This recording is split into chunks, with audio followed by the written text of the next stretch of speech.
The plan I had of what I wanted to do post First Lady has always been very clear, and it's always centered around equipping young Africans with pragmatic leadership skills. So Kepler has an incredible leadership team, starting from the chairperson to its CEO and its faculty. Being a Namibian, I find a lot of touch points with Kigali. It's a neat place, it's orderly, there's structure, things work, really good service, incredible food, by the way. What is your other favorite place in Africa? I was hoping you wouldn't ask me that. I'm not going to tell you. but I have a couple, and across Nairobi. Nothing is permanent. No matter what you feel about today, whether it's around your mental health, take things day by day, and you are a solution. There isn't a problem that you don't have a role to play in resolving it. So nothing ever stays the same, and it does get better.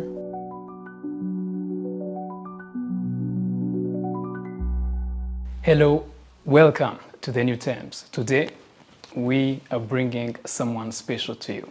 Her story is one that you'll need to sit and lay back to listen to. Her name is Namibia Geingob. She's the Republic of Namibia's third First Lady. She is a former First Lady, and she was recently inaugurated as Kepler College's founding Chancellor. She is in Kigali, and what better way to talk to her and get an opportunity to know more about what she plans for the college and also broader aspects of her work in general. Miss Monica, thank you so much for making time. Thanks, Davis. Thanks for having me. How are you? No, I'm good. When I'm in Kigali, Yes. I'm always good. You're good. You get time to move around and see what Kigali is all about and what it looks like. Not as much as I'd like to, Yes. but I think I've seen enough, and I like what I see. Yes, and allow me to congratulate you once again for your inauguration as Kepler's founding Chancellor. Thank you very much. I appreciate that. You're welcome. And now, when we're still at Kepler, I would like us to take us through what are your plans to take this college to a next level, and how do you plan to do it? So Kepler has an incredible leadership team, starting from the chairperson to its CEO and its faculty. So my role is really that of cheerleader, to be able to tap into whatever little I can contribute in terms of the vision. But I think the vision, the mission, and the mission is clearly defined. It's a relatively small university with big aspirations, and what attracted me was really its Pan-African ideal of becoming accessible to the average African student, and given the need we have as Africans to develop leadership at all levels in a way that's unapologetically African, in a way that doesn't compromise on quality, that really integrates with why I agreed to become the founding Chancellor of Kepler, that really focuses on quality but accessible education. Thank you so much, and I'm really sure that Kepler students are really lucky to have you join them, and from what we've been seeing, I've been following some of the activities that have been going on at the college, your activities in Kigali. But I want to ask you now, I don't know if it's safe to say you're transitioning from being First Lady and the activities that come with the position, but you're also still active in other activities, your advocacy roles. How do you balance this, and what motivates you to stay active in various activities and roles? There's an urgency of now. When you look at how quickly the world is changing on us, and you look at where Africa is, there's a lot of things we need to change quickly, starting with leadership, and not just at political level, at all levels. So I'm driven by a sense of urgency, particularly in relation to young Africans and equipping them with the necessary skills. Kepler focuses on a competency-based model, which in my view, it's working. And the opportunity is that it can be scaled across the continent at a relatively low cost and fairly easily in a way that doesn't only equip young people from Rwanda, but also young people from across the continent. The transition for me, Davis, and I don't, if you need more context on it, I can give you more context, but my journey as First Lady came to an abrupt end. That wasn't planned when it happened. But the plan I had of what I wanted to do post First Lady has always been very clear, and it's always centered around the equipping young Africans with pragmatic leadership skills. And so my being founding chancellor of Kepler, there's another initiative that we'll be working on in relation to the leadership of young Africans. It's a fairly consistent move that I've actually had throughout my career, even before I became First Lady. Before I was First Lady, I ran a relatively large private equity fund in Namibia. And mentorship and equipping younger cohorts of leaders has always been at the core of the work that I do. That's what I focused on as First Lady, and nobody should be surprised that that's what I'll be focusing on post the First Lady role. And how do I balance it? Davis, I wish I knew. I don't know how I balance it, but somehow we get it right. Right. I mean, it's the power you have in yourself, and it takes courage and takes a lot of energy, and I'll say you're doing it well. Thank you, I appreciate that. You're welcome. And you talked about leadership. Someone who's listening to us may wonder, what are the lessons you've learned across the years? You've been in public sectors and private sectors for quite some time. What are these leadership lessons that you've acquired over the years, and how do you think personal values attribute or contribute to one's leadership roles or responsibilities? It's a loaded question on personal values. There's different schools of thought on that, but I don't believe you can operate as a leader outside of your personal values. Who you are, it's what I say to young people. Who you are under an anonymous account on social media is who you actually are. Right. Because now you're not pretending. That's the core. So if you're mean and you're a troll, that's actually who you are. You just manage to sanitize and hide that because you're scared of being judged for that. So your personal values also determine the type of leader that you'll be. If you are dishonest, you're greedy, you're selfish, that's the type of leader that you'll be. So your personal leaders, in my view, do shape. And key to that is having a sense of service, that it's not about you, and being loyal to a vision that's bigger than yourself, and also listening to your gut about what's right or wrong. There's a lot of gray areas, right, in leadership. It's not black and white. There's a lot of gray.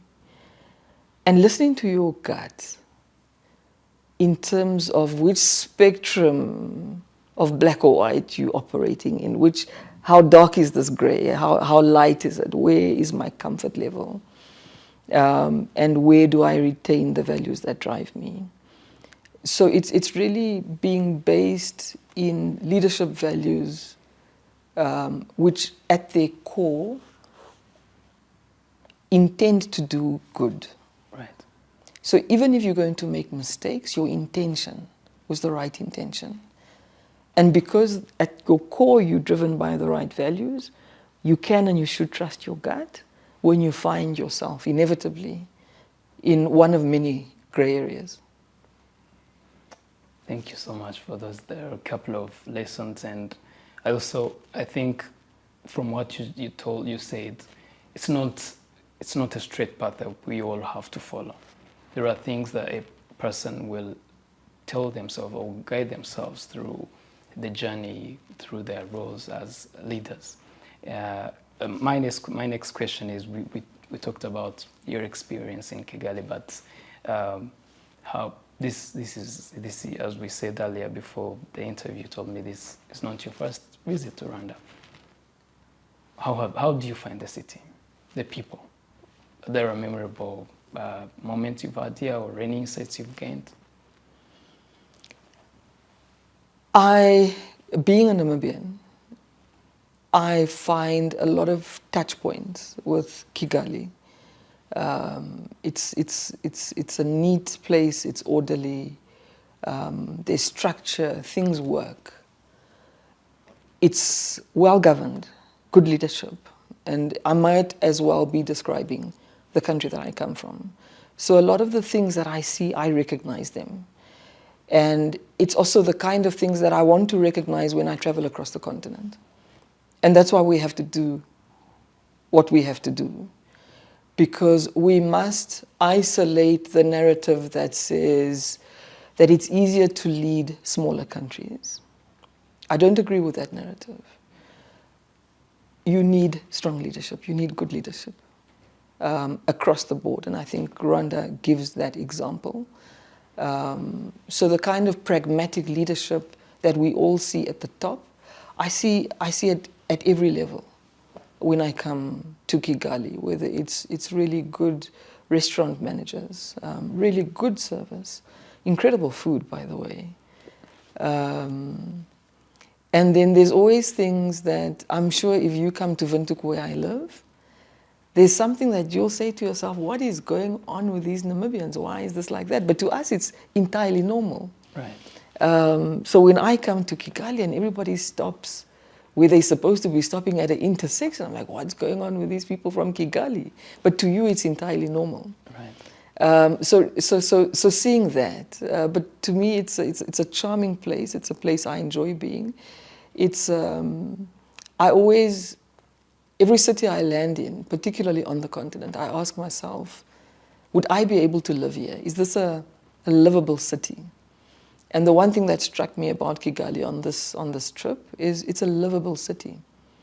It certainly is one of 3 African countries that I would easily be able to live in. Thank you. Apart from Namibia, Rwanda, what is your other favorite place in Africa? I was hoping you wouldn't ask me that. I'm not going to tell you. but I have a couple. You have a couple? I have a couple. So you removed from the picture Kigali and Rwanda and Namibia. Yes, there's a few. There's a few. And across. Nairobi, Lusaka. I really like Dakar. There's a couple of cities that for the record, it's in no particular order. It's in no particular order. Windhoek #1. Yes. Your Excellency, as we come to an end of our conversation, what are your aspirations for your roles in leadership, in education? I think for education, the values that I see around education are modeled by Kepler. Is be pragmatic and deal with the students and develop them as they are. You're not going to get perfect students. There will be gaps. And as educators, it's our role to fill whatever those gaps are so that we can produce graduates who are ready to be employers or employees. Our youth unemployment on the continent is a challenge, and part of that challenge is really matching the skill that we're developing to be able to be part not only of a productive workforce for our continent, but if it's true that by the year 2050, 1 in 4 of the global workforce will be African, it means we have a lot of work to do now to equip Africans to take their rightful place as members of this global workforce that will be a material component of. So the values that I hold dear to me when it comes to education is it must be accessible. And you know that Kepler wants to be online, to have some online courses for the rest of the continent very soon. It must be affordable, and it must be scalable. And it must be competency-based. So all of that is what you see at Kepler, but that's also what I believe, whether it's Kepler or any other institution of higher learning. Thank you so much, Ms. Geingos. My last question will be your message to young people, girls, but also young people who are aspiring to become future leaders of the continent.